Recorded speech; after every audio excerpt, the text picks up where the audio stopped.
You know, we are hungry and thirsty and pretty much low energy. So in this video, I will be sharing with you guys tips, what I intend to do, inshallah, in the month of Ramadan while I'm fasting to keep my kids busy and off the screens. I have about 4 points that I want to share with you guys. So let's get started on this video. Assalamu alaikum wa rahmatullahi wa barakatuh. Welcome back to the channel. If you're new here, my name is Aisha. I'm a mom of 4. I home educate and I also make vlogs. And if you're a returning viewer, welcome back. Thank you for coming to see me again. So the first thing I intend to do, because I am a home educator, I home ed my children. So what I intend to do is to block out some time during the day where I will tackle the kids and their lessons. Inshallah, I do plan to try and to go live maybe every day or every other day for a few minutes with my husband and discuss any topic that you guys choose for us to do. If you haven't seen that post in my community section where I have it pinned, so you can go ahead and put in your vote to see what we will discuss on the live, inshallah. It'll be a means for us to connect with each other in real time, as well as make a dhikr circle, because the angels, they love to flock to these gatherings.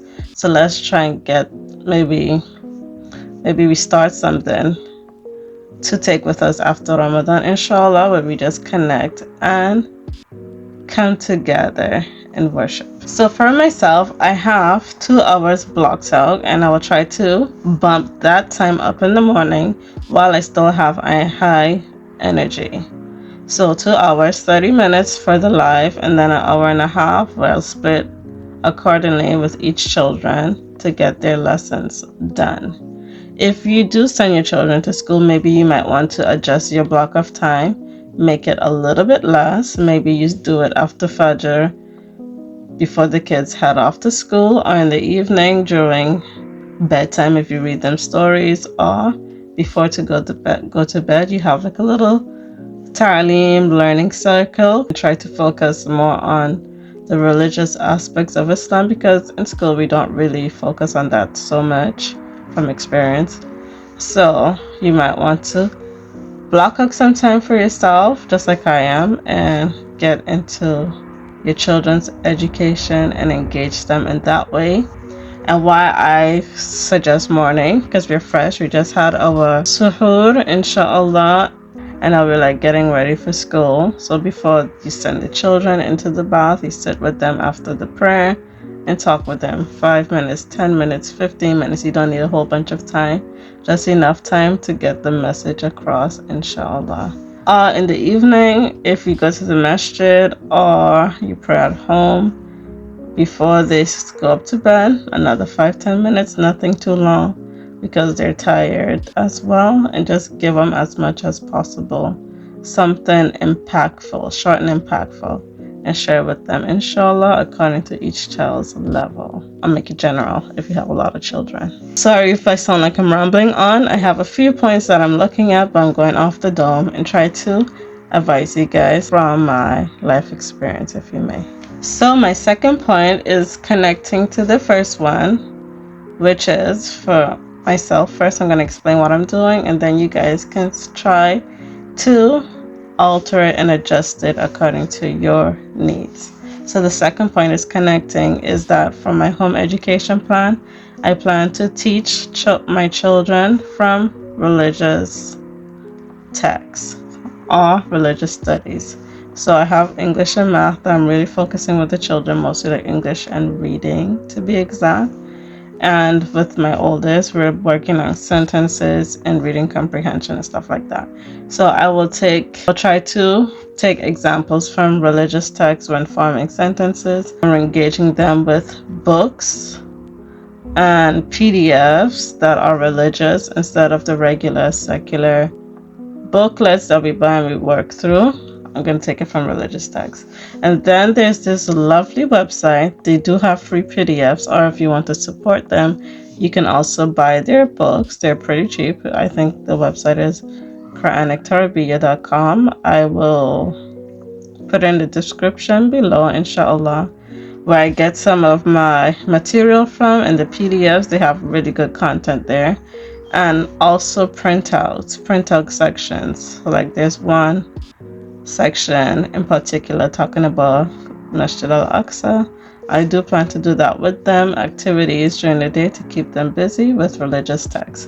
And because it is a Ramadan, we want to lean in as much as possible on the religious side, inshallah, because we're trying to have maybe like a full day of worship, or if we can't get a full day of worship, a good chunk of worship, inshallah. Also, after my hour and a half of work with the children, I plan to read a lot to them because I will be tired fasting and inshallah nursing the baby. So I will want to sit and read with them. Oh shit, I hope you guys can hear me. I was playing with the mic. But I will want to sit and read with them. Let's put this back down. I want to sit and read with them and read to them. So I might have the children read stories for me, stories that, especially that they can guess the words. For Sumaya, she's like a new reader, so like the Prophet Muhammad storybook that we have, Sallallahu Alaihi Wasallam, I'll have her read from it because I think she'll be able to identify the words a bit quicker and she will enjoy it because she knows the story. But I will read to them a lot. I do have a plan. I was just thinking about it the other night, like what exactly I can read to them. So my big brain idea was to gather my husband's work or any work that I find that is nice, put it in AI or something like that, and ask them to take this work and crush it down for children. And then I will read to them that big funky text for grown-ups, but it will be for their level, and just read to them as much as possible and engage them and ask them questions and keep them distracted from wanting the TV or tablet. So my next tip, I think I'm on number 3 right now, that I want to do is attend as much events as possible to get us out of the house, more specifically like iftars, if that makes sense. My husband, he teaches right now, but he used to be an imam, so sometimes they will call him and invite him to these little events to give a quick speech or just to be present. And I love that because there's food most times. So inshallah, what I intend to do is try to shake the laziness off and go out to these events, hopefully benefit from their gatherings as well, and just keep the kids out of the house, because I feel like if we're out of the house, there's no inclination towards screens. But that's my hope, inshallah. I intend to attend as much events as possible. Maybe too, I can have iftars where I invite friends and family over, and maybe we start prepping together in the kitchen and then the kids play together. And another thing that I would like to do, inshallah, is to play with them. At this age, they're like 4, 5, and 7. Still super playful. I will play low energy games with them. For example, my son loved playing with his dinosaurs. The other day I sat on the bed, lie down, I was just playing with him and like making the characters speak to each other and talking with each other.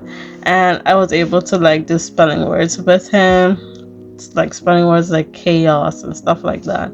And he enjoyed it so much. It was educational and playful. And I was lying down to the point that I started to hear myself speak a lot of gibberish because I was falling into sleep. And he was so cute and polite. And he was like, when I called myself, I saw him staring at me and smiling. So I intend to play low energy games with them. Whether it's a board game or playing with their toys, role playing, or even just pretend to be a sick patient and being a doctor. I can just lie down and let the kids play around me. And then they'll think that I'm playing with them, even though I am, but not as into it as they would be with each other. But I will play with them and keep them distracted. That is the intention, inshallah. And even if you have kids or have other responsibilities, they're out in school during the week or your work during the week, just take that same block of time and engage the children on the weekend, and they will enjoy it, inshallah. And like around this time as well, masjids tend to have events for children. Just take them and let them play, socialize, and meet people, and in a good setting. So that is about 4 different tips that I will be doing, inshallah. Nothing too crazy. I want to be able to have a habit and to keep up with it. I'm not going to give myself a huge list to do, and then I become overwhelmed and only do like 1 or 2 of them. I give myself 4 simple things to do with them, inshallah, to stick with it and make the most of the month with each other. But on another note, I want to share with you guys as well what I will do to make the month very special for them. As you know, living in a non-Muslim country, but even in Muslim countries too, they tend to decorate a lot over their holidays. I will also do the same for my family. I will decorate the house and make it beautiful so that they know a special time is coming up. Mommy is preparing the house for Ramadan. It's an amazing month, and then after Ramadan it is Eid. So I will decorate my house with my children. Maybe I'll print out some activities for them and they help color in the decorations. I did that before when I was in Morocco, but I haven't quite done it here. So I will do that with them, inshallah. We'll decorate the house together and make it beautiful and let them know that Ramadan is coming up. And another thing that I used to do, I'm just giving you 2 things to make it easy for us to tackle and accomplish, inshallah. I will make it back in Morocco. The kids used to be excited. They used to call it a Ramadan Feast. Every time we have our iftar, they call it a Ramadan Feast. Can you see yourself? She's staring at you, honey. She doesn't want to be here. She's looking at you. So, okay. So I have my friend here with me for the last tip, inshallah.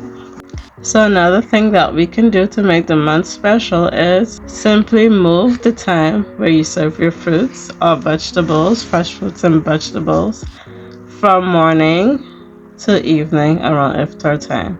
So instead of just having dates and maybe samosas or whatever greasy foods that you like, add some fruits to it and make the bowl pretty colorful with fruits, and that will make a huge difference. I remember I used to do that all the time in Morocco. I still do it today at breakfast time, but instead of serving fruits at breakfast time, I'm going to move it to iftar time. And then the children used to always call it a Ramadan feast because now they see dates, they see fruits, and then they see a nice meal that was prepared for iftar, and they used to call it a Ramadan feast.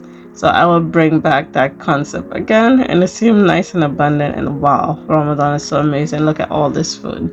But what I really just did was tweak a little bit on when to serve my fruits, and the children love it, inshallah. So you can do the same too and make the month special. Make it special for your family.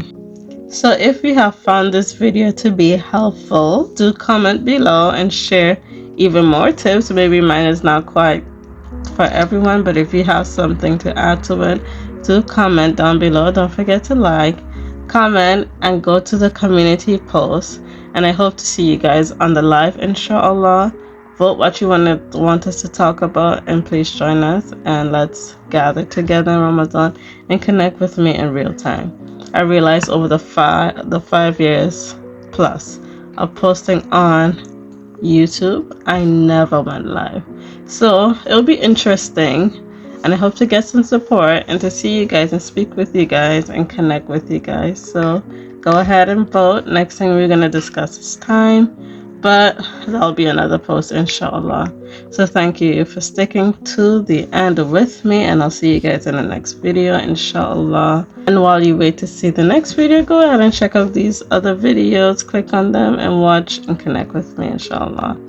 Take care, and I'll see you in the next video. Assalamu alaikum wa rahmatullahi wa barakatuh.